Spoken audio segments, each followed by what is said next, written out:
যেসব ড্রাগন গাছের ডালগুলো মোটা হয় সেই সব ডালে ফুল ফল ধারণ ক্ষমতা বেশি হয়, আর যেসব ড্রাগন গাছের ডালগুলো সরু সরু হয় সেই সরু ডালে ফুল ফল ধারণ ক্ষমতা কিন্তু কম হয়, একরকম হয় না বললেই চলে।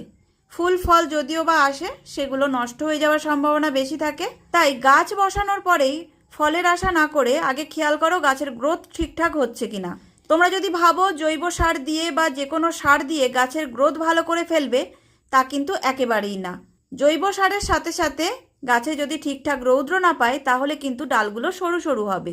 আমার এই ড্রাগন গাছের ভিডিওতে প্রচুর তোমাদের কমেন্ট আসে যে দিদি তোমার ড্রাগন গাছের ডালগুলো বেশ ভালো মোটা, তো এরকম মোটা ডাল পেতে গেলে কি করতে হবে? কিছুই করতে হবে না, তোমাদের একটু খেয়াল করো তোমাদের ড্রাগন গাছগুলো একটানা সকাল থেকে সন্ধ্যা পর্যন্ত রৌদ্র পাচ্ছে কিনা। যদি না পায় তাহলে একটু জায়গাটা চেঞ্জ করে দেখো, 6 মাসের মধ্যে তোমাদের গাছে পরিবর্তন লক্ষ্য করতে পারবে।